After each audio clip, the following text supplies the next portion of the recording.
For better or for worse, Augmentation Evoker is the first true support DPS specialization added to World of Warcraft. Due to the nature of how useful support specialization can be, there's obviously some balancing issues with augmentation. They're still being worked out. You could definitely say that the scales have been tipped in their favor, but today we're going to be talking about specifically how fun this specialization is to play. We're going to strictly focus on the gameplay and the changes that are coming in 10.2, because there are a lot of changes for Evoker coming. These changes will also undoubtedly have effects on how augmentation will be played and how it will be used in the next raid, so I will also be making some predictions and talking about areas where augmentation absolutely excels and where it falls flat. For a little background on me, my name is Preheat. I used to raid at a world first level in Limit, now Liquid. I've also done commentary, casted the races, and I'm the Wowhead guide writer for Evoker. I've also been PTR testing all of the fights available on the 10.2 PTR as Evoker, so I have a pretty good understanding of how Evoker fits into the raid, what their role is, what they excel at, and what they're not good at. But this isn't just for hardcore players. This video is for anyone who is looking to be playing Evoker in patch 10.2. So what's changing in 10.2 for augmentation? Well, for starters, they're getting nerfed, and this isn't anything new. We already talked about this in the previous video. It's going to be about a 6% nerf. Blizzard has acknowledged that augmentation was overperforming, and they're trying to bring it back in line. Now, what we're here to talk about today is this next change. Blizzard has made it so that Ebb and Might and Prescience can no longer be stacked above 4 on the same player. So this means 2 Evokers is probably going to be the ideal comp for most guilds.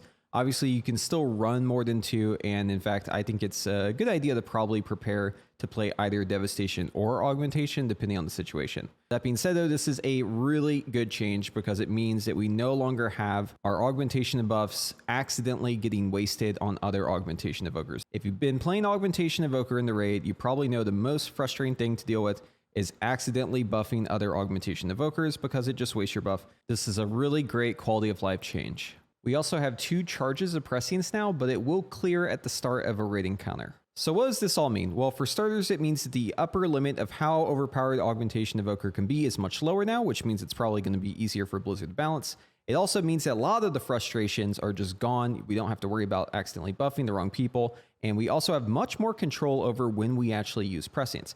So as you probably know, Prescience is mainly used as a way to designate a target for Ebb and Might. And in the past, we had to ramp into Ebb and Might very slowly by using it directly on cooldown. But in this case, since we have charges, that completely changes the game. We can bank them right up until we want to actually use Ebb and Might, throw out the last 2, and then immediately hit our buff. With these charges and the new 2-piece bonus in 10.2 that allows us to have a Prescience that's twice as long every 3, we're able to actually designate 4 targets for our Ebb and Might every single time if we play Threads of Fate.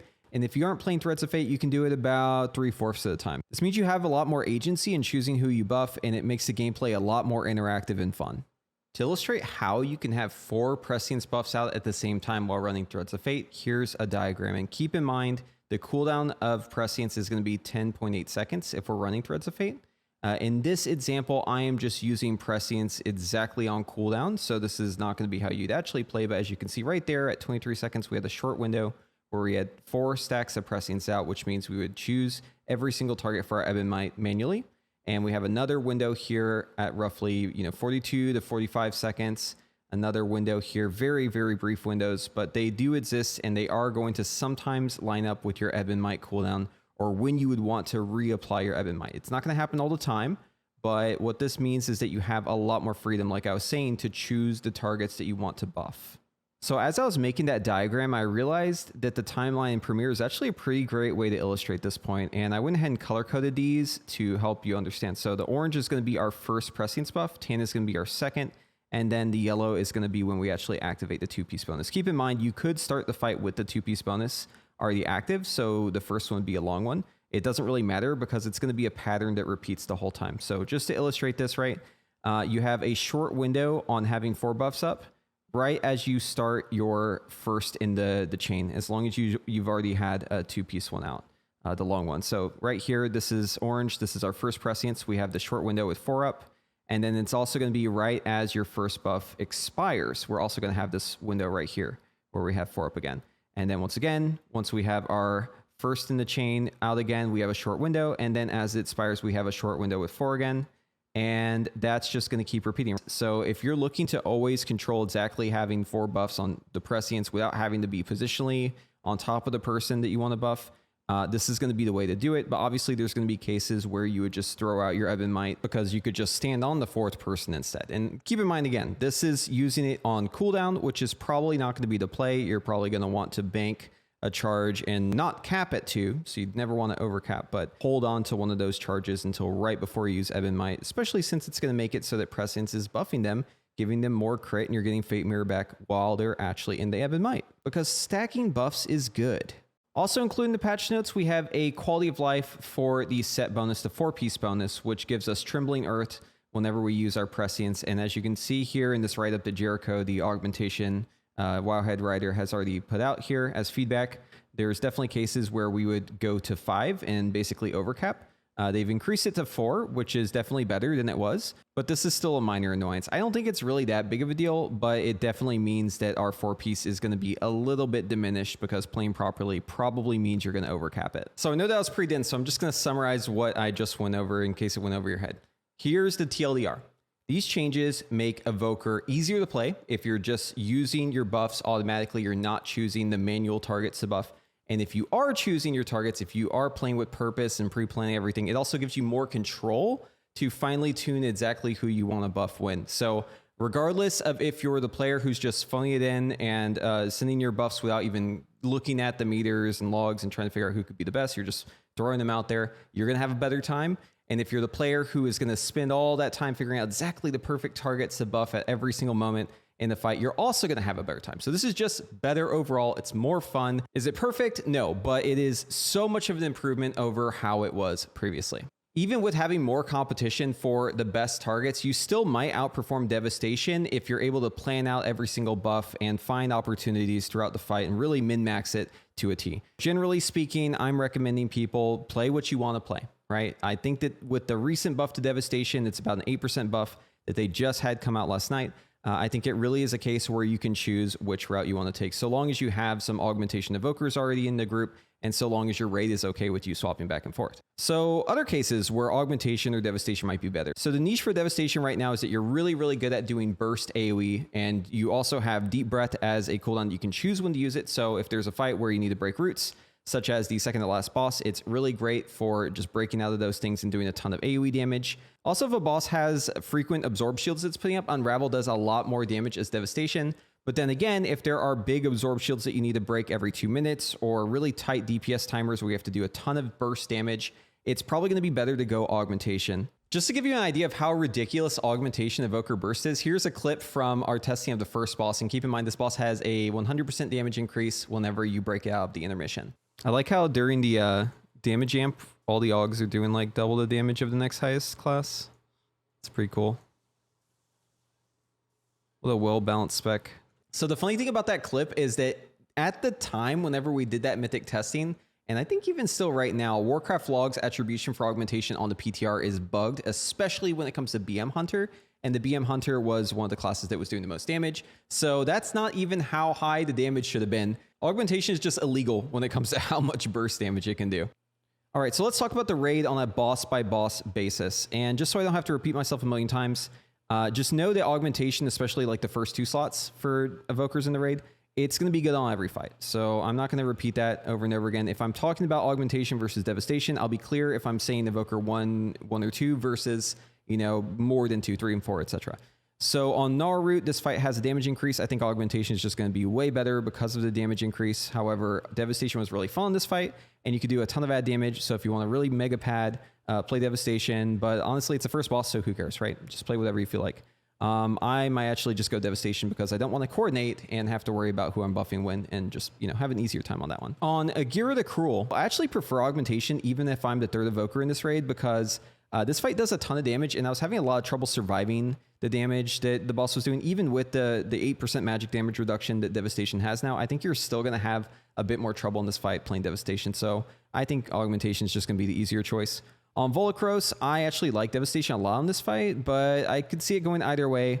Augmentation's a little annoying on this one because you don't really have all the targets you normally have, since the raid has to split into 2 different sides and you go really far away from each other. So probably play Devastation on this, but it just kind of depends. On Council of Dreams, this is just an annoying boss, and I don't really know what I'll play on it, to be honest with you. I mean, probably Augmentation just because it'll be easier, but Don't really like this boss. It's just really annoying. It's not even about the tuning. It's just about like how the fight mechanics work. So I'll just play whatever gets me through it.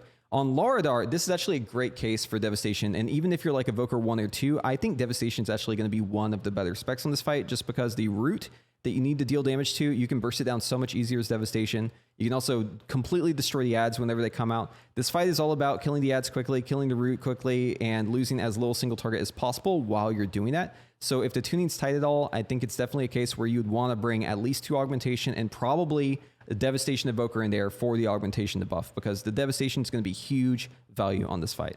On Nimue, this one's hard to get a read on. We only really tested it once, and it was just super buggy. There was a lot of damage I was taking. I'd probably play Augmentation just so I can survive easier on this fight. And it's just kind of weird. I don't know. I don't really like this boss. Smolderon. So this was a really cool fight, and there's a damage amp that happens. It's kind of sporadic though. So the first one's at like a minute. The second one comes around a little after 2 minutes.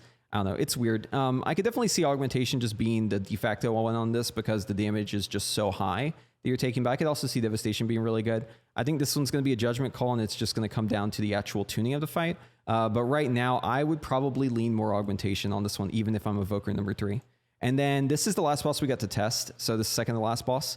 This one's really tough because on one hand, Augmentation is just so good for the damage amps that the boss has whenever you have to fly and reach the boss and do damage to break the shield before the boss kills you in one hit. But also on Mythic, those shields are more frequent. It isn't just every 2 minutes. So the more frequent shields could actually make a case where Devastation might just be better. And also, like I said before, Deep Breath is really good for breaking the roots. I know on Mythic, you spawn an ad whenever you break a root. But yeah, Devastation just can do a ton of damage. I think it's going to come down to your strategy. So if you're breaking the roots primarily by using the orbs in the sky, you're probably just going to want to lock in Augmentation. But if you're Evoker number 3, I think you could probably go either way. And then for Ferric, the last boss, we just don't know yet. But I know this boss is going to have a damage amp, and there's going to be a lot of absorb shields to break. So I could definitely see this being a Devastation angle. But also the damage is probably going to be really, really high. So you'll probably have an easier time as Augmentation. And when it comes to Mythic Plus, I think it's pretty obvious that Mythic Plus Augmentation is just the king, right? You're going to just play Augmentation in Mythic Plus. Let's be real. It is way too strong. The fact that your Ebb and Might buffs the tank and the healer, the fact that you're giving people a rally anytime you press your defensive, the fact that you can just bring so much utility to it with Twin Guardian and Blistering Scales, with Molten Blood, even though they've nerfed it, still just insanely good. I don't see any world where a group that's serious about pushing is going to prefer a Devastation over Augmentation. It's just not going to happen. They're not on equal footing. Augmentation will be a necessary slot in for every group that's playing Mythic Plus seriously in patch 10.2. And now what you've all been waiting for. So I do have some sims, and keep in mind these are PTR sims. Standard disclaimer, don't look at these as absolute fact. There's things that are going to change. These are still too early to look at, yada yada. But I am attempting to answer a question I get a lot, which is when will I replace my legendary weapon as Augmentation going into this patch? So the way this works is the sim is doing a whole bunch of different characters. It's not just the Augmentation Evoker. That's how it has to be done. And we need to subtract base Aug Sleep from whichever one we're looking at to get the actual value. So if you want to know how much Augmentation is actually doing in each of these, you can look at this green number right here. This is the actual DPS the Augmentation is doing in this sim. So taking this information and then putting it into a spreadsheet and subtracting, we can basically get an idea of how much the upgrade would be for various weapons. So right here, this is with the base legendary. And then this is with the normal mace off of the final boss that has a special effect that deals damage. As you can see here, it's about a 1.78% increase.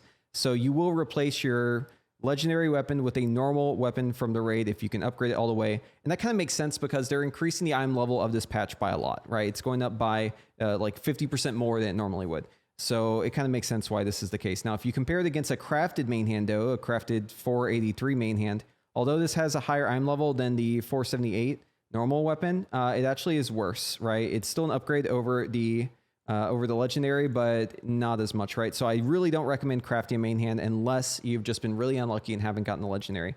And I also looked at an offhand craft because I feel like this is probably the most logical thing to use your first spark on, given that a lot of the slots for Augmentation are locked in because they either don't have intellect on them like jewelry, so those will be harder to replace, or it's tier gear, or there's something else going on, right? You really don't have the ability to instantly replace a lot of your stuff as Augmentation. You're kind of locked in. So I think offhand is a great candidate. Obviously, we'll have to wait and see what ends up being the best. But for right now, though, I'm saying probably use your first spark on an offhand if you don't have the legendary weapon.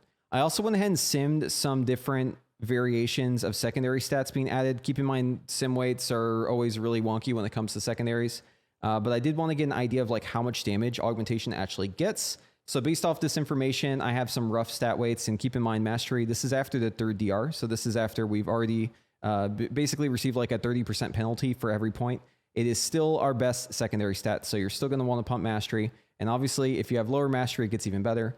Intellect is quite high as well. It's at 9.9. Most DPS have around like a 12 when it comes to their stat weight for their primary stat. So we aren't quite as good as most DPS when it comes to how much upgrade we get for each point, but we're actually not too far off. In fact, I compared my Evoker getting this offhand to my Mage, and the difference was about 15%. So I'm confident in saying that, roughly speaking, you probably get about 85% of the upgrade that a normal DPS would get from whatever it is. But that's assuming that you're on equal playing field and tuning is all right. So I don't want to say like anything blanket statement wise. Just know that augmentation gets less out of its upgrades, but it's not enough for it to be a situation where you just don't give the augmentation gear. You're obviously going to give the augmentation gear, especially when it's like perfect gear for the augmentation and subpar for other people. So in conclusion, I think Blizzard's actually done a pretty good job fixing up augmentation going into patch 10.2. Obviously, it was a bit of a rocky start with it being an experimental role, something that hadn't really been seen before, really in the form it is now. But I think that they've been making great strides to improve it and listening to feedback well. There's obviously still some pain points. I'd say the biggest thing is Prescience having a 25-yard range.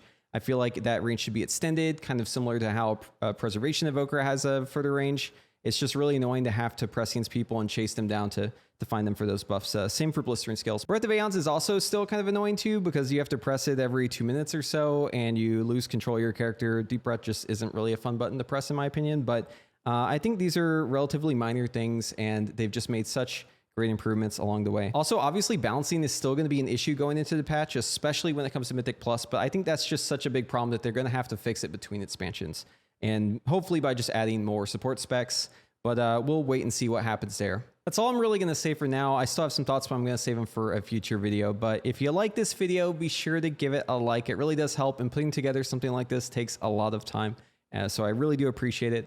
Also, a lot of you still have not subscribed to the channel, even though you're watching my videos regularly. So I know you're enjoying the videos. Just take a second, scroll down, click subscribe, click that notification bell. That way you'll be notified whenever I come out with more content. And I do have a lot more content planned for 10.2. So you're going to want to click that subscribe button. Do it right now, real quick. But anyways, as always, thank you all for watching, and hopefully I'll see you in the next one.